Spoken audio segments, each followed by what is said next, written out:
এদিকে ঢাকা প্রকৌশল ও প্রযুক্তি বিশ্ববিদ্যালয়ে চলছে একাডেমিক কার্যক্রম। এ বিষয়ে বিস্তারিত জানাতে গাজীপুর থেকে যোগ দিয়েছেন সহকর্মী আবুল হাসান। আবুল হাসান, গতকাল রাত থেকেই যখন প্রকৌশল বিশ্ববিদ্যালয়গুলো কমপ্লিট শাটডাউন ঘোষণা করেছে, আমরা জানি যে গাজীপুরের এই প্রকৌশল বিশ্ববিদ্যালয় এর সাথে একাত্মতা ঘোষণা করেছে, তারপরেও কিভাবে সেখানে একাডেমিক ক্লাস বা পরীক্ষা অনুষ্ঠিত হচ্ছে, কি বলছেন সেখানকার শিক্ষার্থীরা?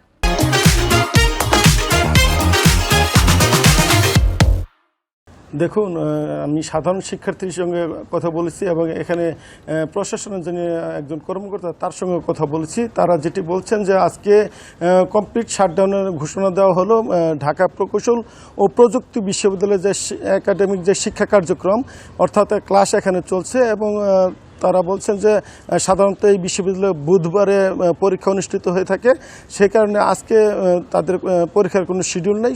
শুধুমাত্র যে ক্লাসগুলো রয়েছে বিভিন্ন বিভাগের সেই ক্লাসগুলো তারা করছেন। তবে আমার চোখে যেটি পড়েছে যে স্বাভাবিক দিনের তুলনায় আজকে ক্যাম্পাসে সাধারণ যে শিক্ষার্থী যে পদচারণা থাকে সেটি কিছুটা কম রয়েছে। তবে শিক্ষা কার্যক্রম চলমান আছে বলে তারা আমাদেরকে শিক্ষার্থী এবং এখানকার যে একজন কর্মকর্তা আমাকে নিশ্চিত করেছেন।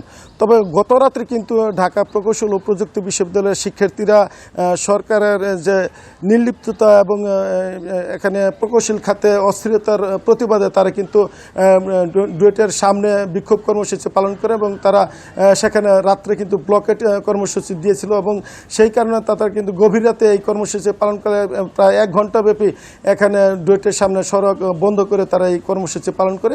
তবে আজকে কিন্তু বিচিত্র আমরা দেখতে পেয়েছি, এখানে ঢাকা প্রকৌশল প্রযুক্তি বিশ্ববিদ্যালয়ের যে ক্যাম্পাসটি রয়েছে সেখানে কোনো ধরনের মিছিল বা কোনো ধরনের কর্মসূচি আমরা দেখতে পাইনি।